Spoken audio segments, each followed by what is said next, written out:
तारदाळमध्ये येणाऱ्या रसायनयुक्त पाण्याला अखेर पूर्णविराम. आमदार राहुल आवाडे यांची हमी. गेले 8 दिवस तारदाळमध्ये प्रोसेसचे रसायनयुक्त सांडपाणी येणार यावरून सोशल मीडियावर विविध तर्कवितर्क लढवले जात होते. तारदाळ ग्रामस्थांनी या रसायनयुक्त पाण्याला पूर्ण क्षमतेने विरोध दर्शवला होता. या पार्श्वभूमीवर खोतवाडी येथे शाळेच्या भूमिपूजन प्रसंगी आमदार राहुल आवाडे आले होते. यावेळी त्यांच्याशी थेट संपर्क साधला असता ते म्हणाले की इचलकरंजी येथील प्रोसेसधारकांच्या मागणीवरून प्रकाश अण्णांनी या पाण्यासंदर्भात तसे वक्तव्य केले होते, पण तारदाळ गावातील शेतकऱ्यांनी पाणी घ्यावेच अशी जबरदस्ती नाही आणि समस्त तारदाळकरांचा जर विरोध असेल तर आम्ही कोणालाही जबरदस्ती करून पाणी देण्याचा आमचा मानस नसून तशा हालचाली होणार नाहीत अशी हमी आमदार राहुल आवाडे यांनी दिली. यामुळे प्रोसेसच्या सांडपाण्याला अखेर पूर्णविराम मिळाला असल्याचे आमदार आवाडे यांनी केलेल्या वक्तव्यावरून दिसत आहे.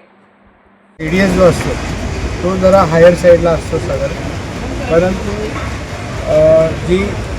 बऱ्याच ठिकाणी ते पाणी ब्लेंड करून म्हणजे शुद्ध पाणी 10%, 90% शुद्ध पाणी 90% आणि ब्लेंडेड पाणी 10% म्हणजे प्रोसेसचं जे पाणी असतं ते 10%. अशा पद्धतीचं ही एक पद्धत बऱ्याच ठिकाणी इंडस्ट्रियल प्रोसेस केलेलं पाणी वापरलं जातं. अशा पद्धतीचं त्या ठिकाणी आपल्याला उदाहरणं दिसतात. बऱ्याच ठिकाणी ते वापरलं जातं जिथं अगदीच पाण्याचा विषय गंभीर आहे, शेतीला पाणी उपलब्ध होत नाही असा त्या ठिकाणी आहे. तसा विषय माननीय माजी मंत्री आमचे नेते प्रकाश आवाडे साहेबांच्या समोर प्रोसेसवाल्यांचं शिष्टमंडळ आलं असं केलं.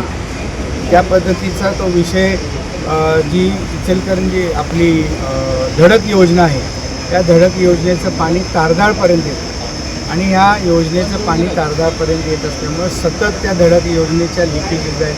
तिथल्या असणाऱ्या शेतकऱ्यांचे पिण्याचे शेतीच्या पाण्याचा विषय गंभीर असल्यामुळे तो विषय बऱ्याच वेळी या गावातलं तेजी काका असू देत, बाकीचे आमचे भाऊ आणि असे लोक प्रसाद फुटेकर असू देत, अण्णांच्याकडं त्या धडक योजनेचा लिकेजेस काढण्यासाठी, कारण की ती एवढी जुनी योजना आहे, त्या योजनेचं व्यवस्थित करा अशा पद्धतीचं शिष्टमंडळ अण्णांच्याकडं येत होतं. कारण ती धडक योजना जवार कारखान्याकडे आता त्या ठिकाणी आहे आणि त्याच्यामध्ये त्या पाण्यामध्ये तिथल्या प्रोसेसवाल्यांना माहिती होतं की हे धडक की आपण ह्याच्यामध्ये तारदाळमध्ये तो पाणी वापरू शकतो का.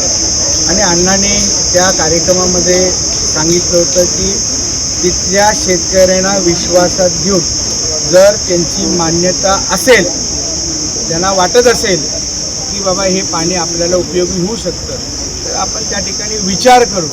परंतु या विचार करायचा जो विषय होता त्याचा वेगळ्या पद्धतीनं त्याची चर्चा करण्यात आली.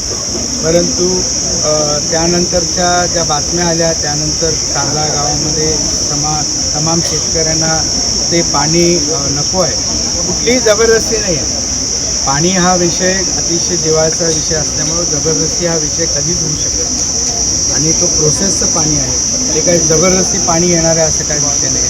कुठलेही बोर, विहिरी किंवा पिण्याचं पाण्याचं स्रोत ते खराब होईल अशी कुणाची मानसिकता नाही. शेतकऱ्यांना जर हवं असेल तर त्या ठिकाणी दिलं जातं. आजही प्रोसेसचं पाणी साधारण तिथल्या आजूबाजूचे जे शेतकरी आहेत त्यांना मोफत पाणी द्यायचं काम आजही त्या प्रोसेसमध्ये साधारण 200-250 एकरमध्ये होतं आहे.